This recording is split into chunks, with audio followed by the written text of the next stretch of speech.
Vamos orar então mais uma vez e vamos continuar o nosso estudo através da palavra de Deus em 1 Coríntios capítulo 9, a partir do verso 15, essa manhã.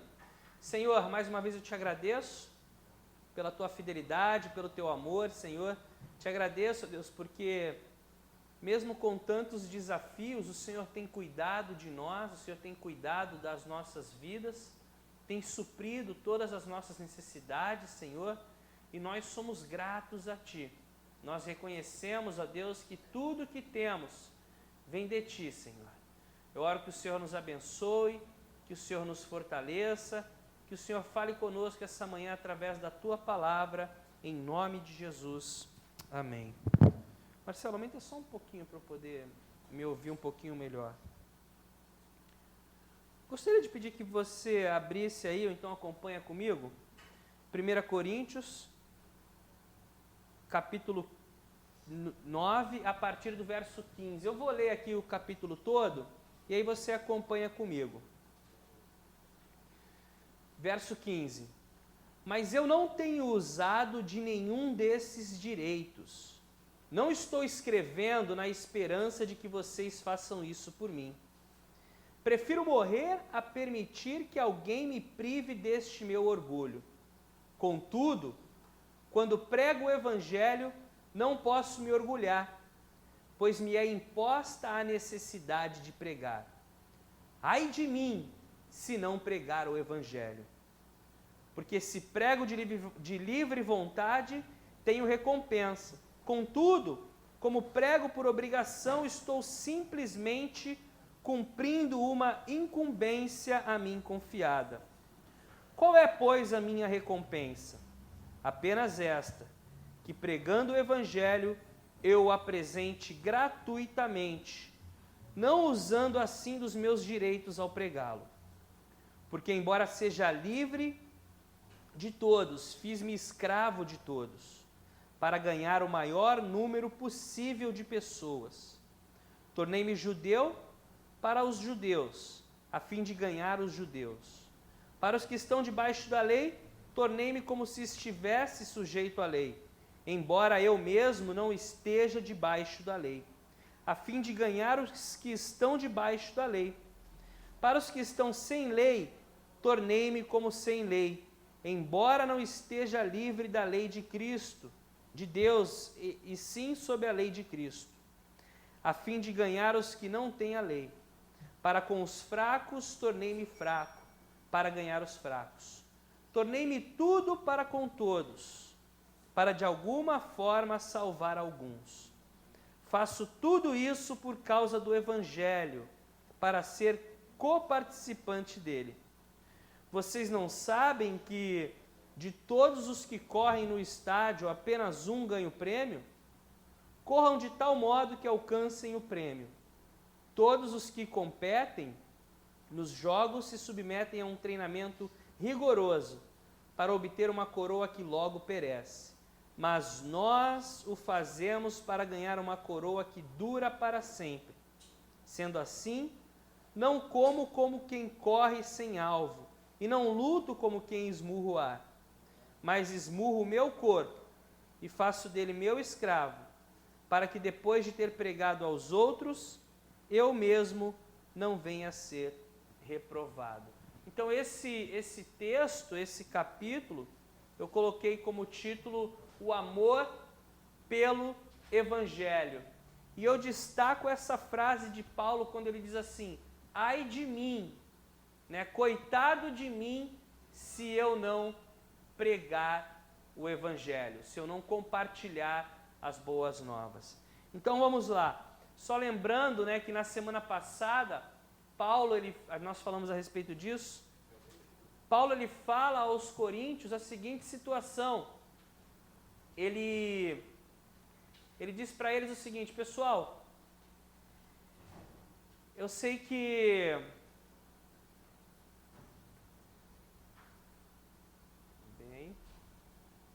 desculpa, não, tá tudo tranquilo, estava um tumulto ali fora.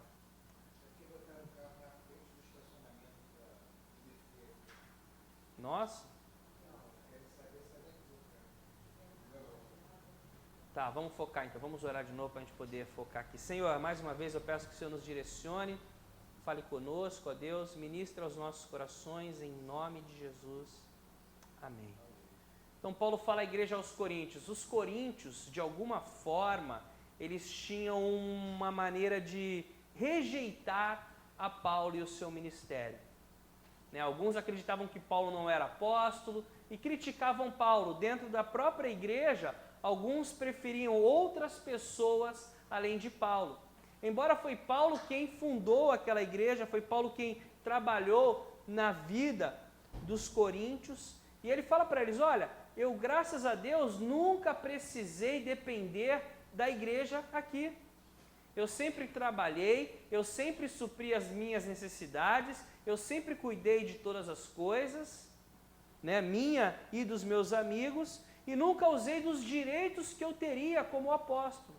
É aí que começa no verso 15, quando ele diz, mas eu não tenho usado nenhum desses direitos. Não estou escrevendo na esperança de que vocês façam isso por mim. Prefiro morrer a permitir que alguém me prive deste meu orgulho. Então Paulo escreve para eles justamente isso, olha, eu tinha direito de ser cuidado por vocês, eu sou um apóstolo de Cristo, fui separado para Deus para fazer essa obra, a vida de vocês é prova disso. Entretanto, eu não me agarro a nenhum desses direitos que eu tenho, e não escrevo na esperança de que a partir de agora, vocês em Corinto venham cuidar de mim, das minhas necessidades. Ele fala até algo interessante, ele fala assim, eu prefiro até morrer do que permitir que alguém me tire esse orgulho. É interessante porque a palavra de Deus, ela é contra o orgulho. A Bíblia fala que a pessoa orgulhosa, ela cai. O orgulho precede, ele vem antes da queda. A palavra de Deus instrui que sejamos pessoas humildes, pessoas que respeitam umas às outras e nunca jamais pessoas orgulhosas ou soberbas. Porque pessoas orgulhosas e soberbas são pessoas assim que é difícil de estar do lado, É difícil você ficar junto com pessoas que são orgulhosas e soberbas. É bom ser humilde, mas Paulo ele tinha um orgulho aqui. Qual era o orgulho dele? O orgulho era de poder dizer o seguinte, olha, eu graças a Deus nunca fui um peso para ninguém. O meu orgulho é que eu nunca fui um peso para nenhum de vocês. Eu sempre trabalhei e sempre supri as minhas necessidades. Isso é um orgulho bom de se ter. Do que você poder bater no peito e falar, olha, eu sempre cuidei das minhas tarefas, eu sempre cuidei da minha parte, eu nunca fui um peso na vida de ninguém. Sempre colaborei, sempre ajudei, sempre estive aqui. E ele tem esse orgulho, um orgulho bom. E ele fala assim, eu estou dizendo isso para vocês, não é na esperança que vocês cuidem de mim não, porque, olha, prefiro morrer do que alguém dizer para mim, eu cuidei, eu que mantive Paulo durante o tempo que ele estava aqui. Então ele fala, não, eu prefiro que isso não aconteça.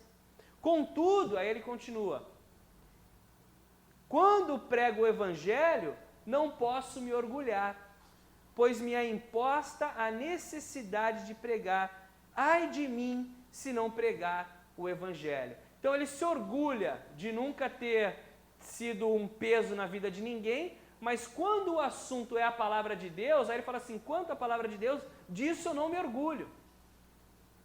Porque essa é uma obrigação que me foi imposta, é um chamado de Deus na minha vida, e essa missão eu cumpro em humildade.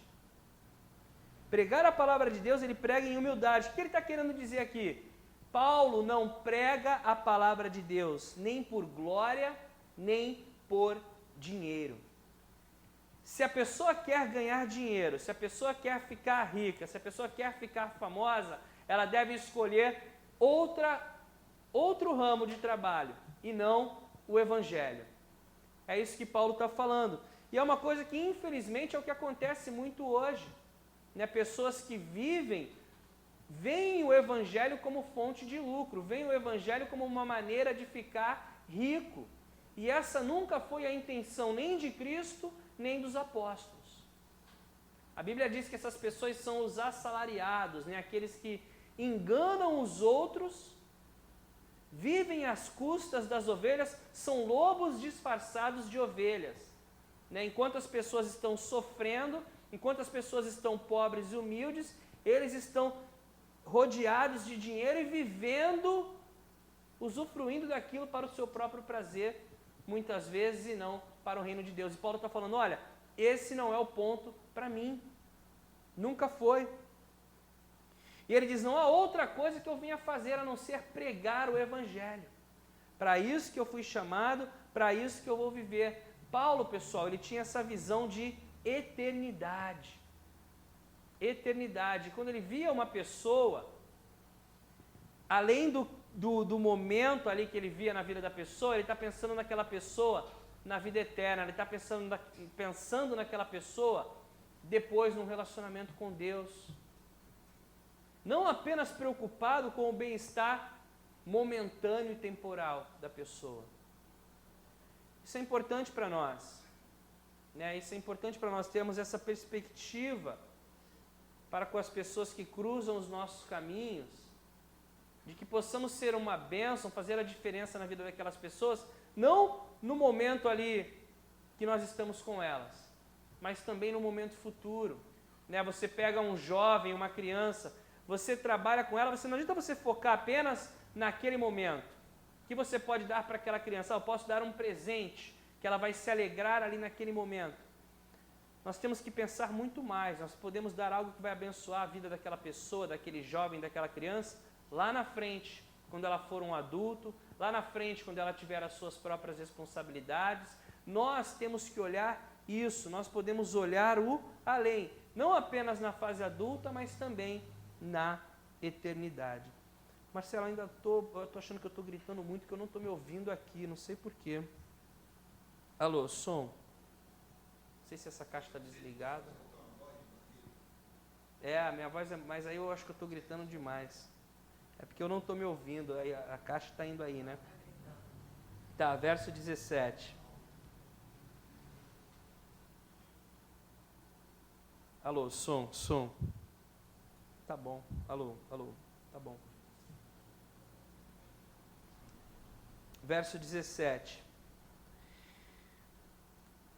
Porque se prego de livre vontade, tenho recompensa. Contudo, como prego por obrigação, estou simplesmente cumprindo uma incumbência a mim confiada. E Paulo continua falando a respeito desse chamado dele de pregar. Ele diz assim, olha, agora está ótimo. Eu não vou fazer outra coisa a não ser pregar o Evangelho. E ele fala assim, eu vou pregar porque é algo que foi imposto sobre mim por Deus. Deus me chamou, o Senhor chamou Paulo para pregar o Evangelho. Ele não vivia mais para outra coisa a não ser para Cristo, né, depois que ele se converteu. E esse é um princípio do Evangelho, pessoal. O princípio do Evangelho é, de graça dai, de graça recebei. Eu aprendi isso quando eu estava na escola bíblica, eu aprendi isso quando eu fui discipulado com o Senhor. O Evangelho jamais pode ser visto ou feito como fonte de lucro. Fonte de lucro, a Bíblia diz, é piedade com contentamento. É você viver uma vida piedosa, feliz com aquilo. Qualquer um que olhar para o Evangelho, olhar para as coisas do reino de Deus, como uma oportunidade de levar vantagem, de se sair bem, às vezes às custas de uma causa, não apenas no Evangelho, mas muita gente faz isso às vezes, né? Por exemplo, escolhe ajudar uma casa de caridades para crianças, mas a pessoa não investe aquilo na casa de caridade, ela arrecada em nome da casa de caridade, mas ela investe na própria vida dela. E é isso que Paulo está falando, olha, comigo não foi assim, eu vou pregar o Evangelho de forma gratuita, de graça dai, de graça recebei, porque foi imposto a mim isso. E é um princípio para nós. Uma coisa interessante, Mateus 7, Marcelo, coloca aí por favor, Mateus 7, a partir do verso 21. Eu acho que vocês já leram esses versículos. Olha o que fala, Mateus 7, 21. nem todo aquele que me diz Senhor, Senhor, entrará no reino dos céus, mas apenas aquele que faz a vontade de meu Pai que está nos céus. Muitos me dirão naquele dia, Senhor, Senhor, não profetizamos nós em teu nome?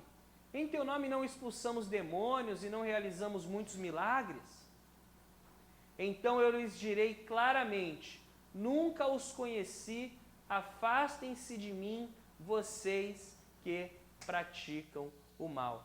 Esse daí é um dos piores versículos de se ouvir para alguém que se diz um ministro do Evangelho ou do amor de Deus.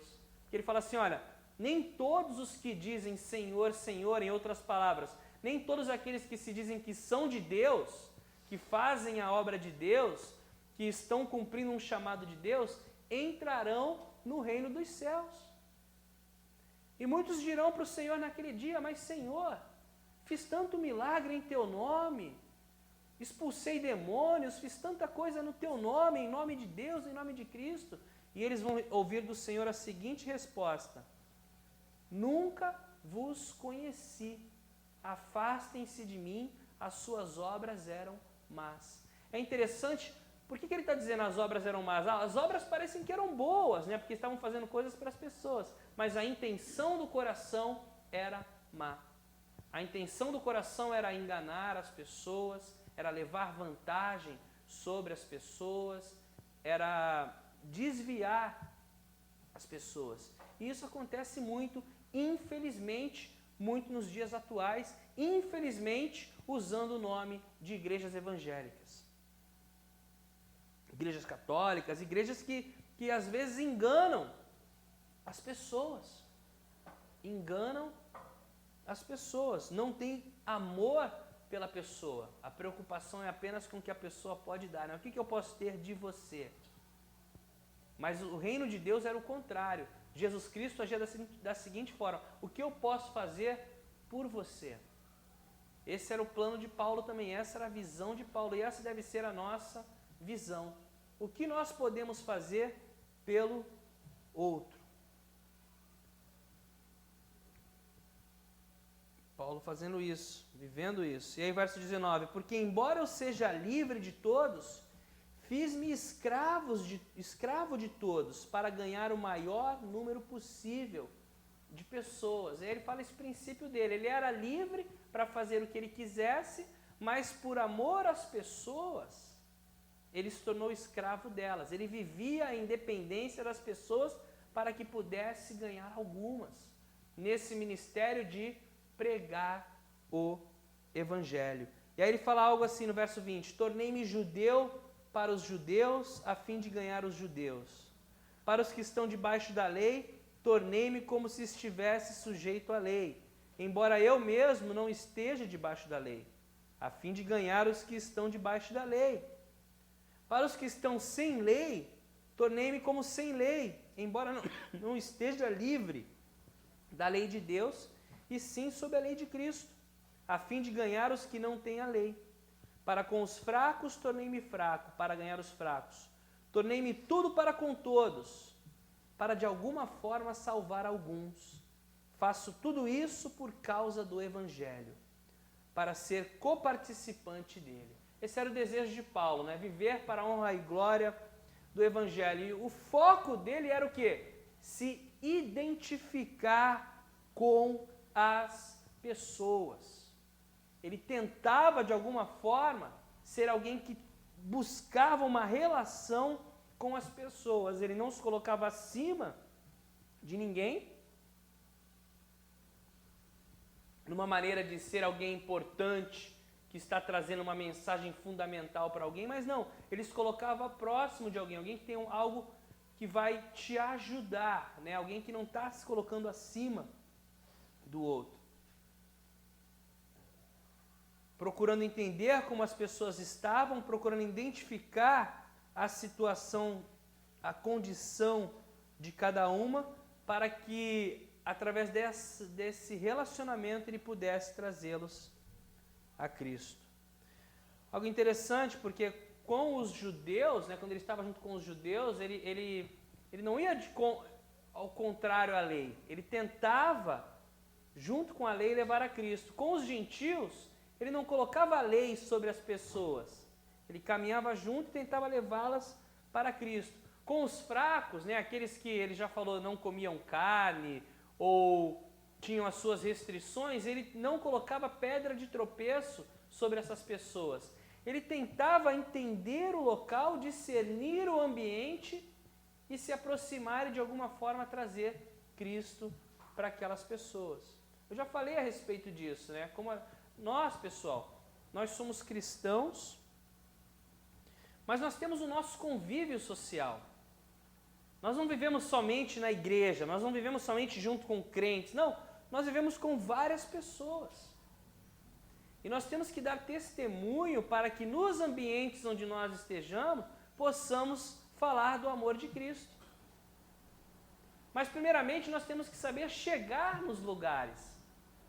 Porque você não pode chegar num lugar e as pessoas olharem para você e falarem assim, Ih, lá vem aquele crente chato. E aí você já perde a oportunidade. E nós temos que saber chegar e sair. Mas ao mesmo tempo nós não podemos dar mau testemunho, porque senão o nosso testemunho perde a força. Então você tem que saber se colocar de maneira exata em todos os lugares. Eu gosto de usar o exemplo lá da Mangueira. Aconteceu uma coisa agora, recentemente.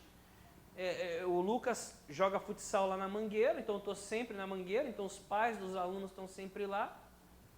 E essa semana, assim que eu cheguei, eu vi um pai e uma mãe fazendo assim para mim, vem cá, me chamando de longe. Eu achei que eles iam falar do churrasco que iria organizar, né, alguma coisa assim. Aí quando eu cheguei perto deles, a moça falou assim para mim, poxa, o Alexandre, ora, por favor, coloca no grupo de oração de vocês para orar pelo pai do Jonas, que ele está internado. Acho que vocês devem ter lido alguma coisa a respeito de uma pessoa chamada Ney, que eu coloquei no grupo de oração. Ora pelo Ney, por favor, que ele está internado, ele está muito mal, A gente está achando que ele pode até morrer, porque ele está na UTI lá, todo entubado, e se ele acorda um pouquinho, ele arranca tudo, ele fica muito nervoso, ele arranca tudo. E aí eu estou mantendo contato com eles, ela falou que ele está melhorando, os antibióticos estão começando a fazer efeito, ele está se recuperando. Mas o que eu achei legal? Eles sabem que eles podem contar com a gente. E essa é a maneira que nós devemos agir e conviver com as pessoas. De tal forma que onde quer que você esteja, seja no trabalho, seja na escola, seja no esporte, onde quer que seja, as pessoas possam chegar em você e dizer, vem cá, ora por mim, por favor. Ou vem cá, eu queria falar contigo, conversar contigo a respeito de uma situação que tem sido difícil para mim. Esse era o desejo de Paulo, ser tudo para todos, para que pudesse de alguma forma ganhar alguns, saber se aproximar e saber sair, se ter entrada nos lugares. Eu lembro que uma vez um desses pais falou para mim assim, poxa pastor, porque todo mundo me chama de pastor lá na Mangueira, né? Pastor, não sei o quê. E um deles falou para mim assim, pô, eu já falei isso com vocês, eu gosto de você porque eu me sinto bem do teu lado. Eu não fico preocupado, assim, eu não bebo com eles, eu não falo palavrão com eles, eu não faço nada, mas eu estou junto ali quando tem os eventos. Mas de alguma forma eles não se sentem intimidados com a minha presença. Não se sentem intimidados com a minha presença e isso é bom, por quê? Porque ninguém fica de guarda alta, todo mundo fica tranquilo do meu lado. E aí eu posso chegar, posso falar do amor de Deus, posso falar de Jesus, posso fazer uma oração. E é isso que Paulo está falando para nós, é a maneira que nós devemos viver. Fazer tudo isso por causa do Evangelho. E é interessante isso, né? Porque acima de tudo, o ponto principal, nós somos cristãos, nós somos pessoas que levam o Evangelho. E a gente não pode esquecer disso. Em qualquer lugar, em qualquer momento, em qualquer situação. E aí ele continua, ele fala assim, vocês não sabem, ele vai dar um exemplo agora aqui, esportivo. Vocês não sabem que de todos os que correm no estádio, apenas um ganha o prêmio, corram de tal modo que alcancem o prêmio. Então ele está falando da vida cristã, ele está falando desse desejo de proclamar o Evangelho, e ele compara a vida cristã com uma corrida. Ele fala assim, olha, já viu uma corrida? Muitos correm, mas só um ganha o prêmio. Então que venhamos correr como esse que busca ganhar o prêmio.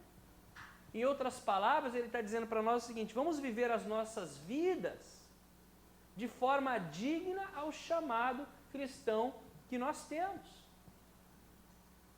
Como Paulo disse a Timóteo em certo momento da sua vida, eu combati o bom combate, terminei a corrida, em 2 Timóteo capítulo 4, verso 7. É isso que Deus quer de nós. Em Hebreus, Paulo também acredito, né, que ele é o autor de Hebreus, ele fala, olha, nós temos que correr com paciência a corrida que nos é proposta, nos livrando dos pesos, nos livrando dos problemas e correndo em direção ao alvo, correndo para vencer. Pessoal, a pior coisa que pode acontecer conosco, nós que já conhecemos a Deus, nós que conhecemos a Cristo, é um dia nós nos desviarmos dos caminhos do Senhor e vivermos no mundo. Nós que já provamos e vimos que o Senhor é bom. É a pior coisa que pode acontecer, a pessoa se desviar dos caminhos do Senhor. Né? Então ele está dizendo para nós que a gente esteja focado e continue essa corrida com um objetivo, para ganharmos a coroa. Ele vai ilustrar ainda mais essa ideia. Olha o verso 25, que ele fala assim, todos competem nos jogos e se submetem a um treinamento rigoroso para obter uma coroa que logo perece.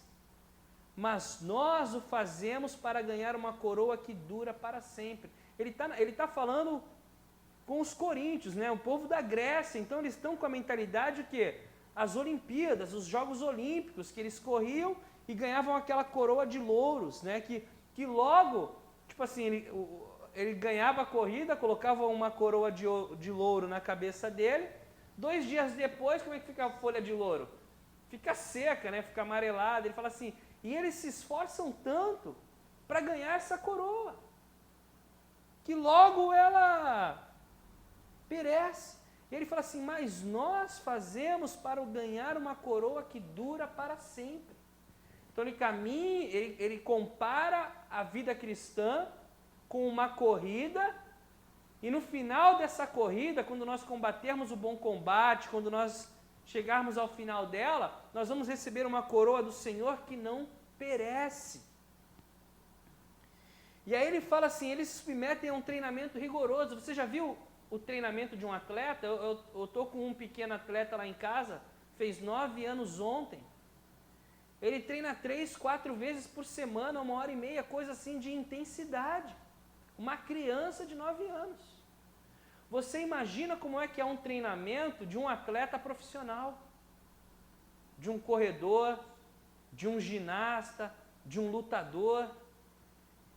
Tudo é regrado, todos os horários da corrida, da musculação, do treinamento específico, o corpo cheio de dor, eles tomam remédio para acalmar a dor, aí eles entram numa dieta, uma dieta rigorosa, não come o que quer, come o que precisa, submetem o corpo a uma dieta, a um sono, tudo programado com um objetivo: ganhar uma prova, ganhar uma corrida, vencer uma luta, mas até aquele momento são meses de preparação, de sofrimento, de luta, de empenho, de dedicação, onde eles abrem mão de muita coisa.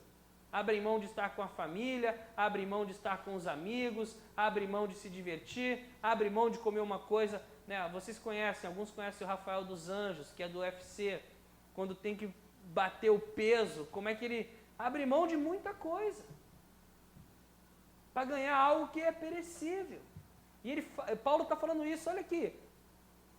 Imagina nós, atletas espirituais, que vamos receber no fim da caminhada uma coroa que não perece.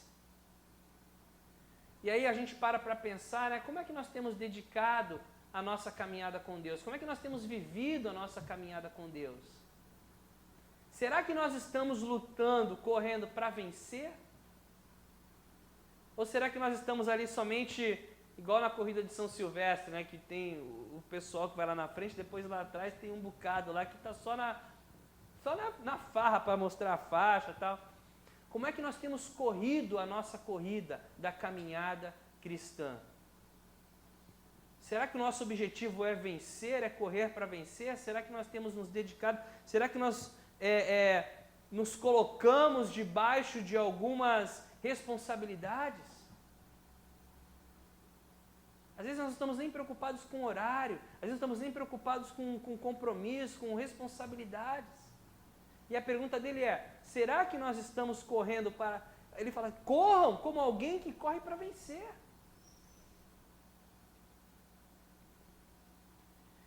E aí ele fala assim no verso 26, sendo assim, não corro como quem corre sem alvo. Então ele está focado, ele não está na corrida da caminhada cristã como alguém que está andando sem objetivo. Não, ele tem um alvo, ele tem um objetivo, que é terminar bem essa caminhada.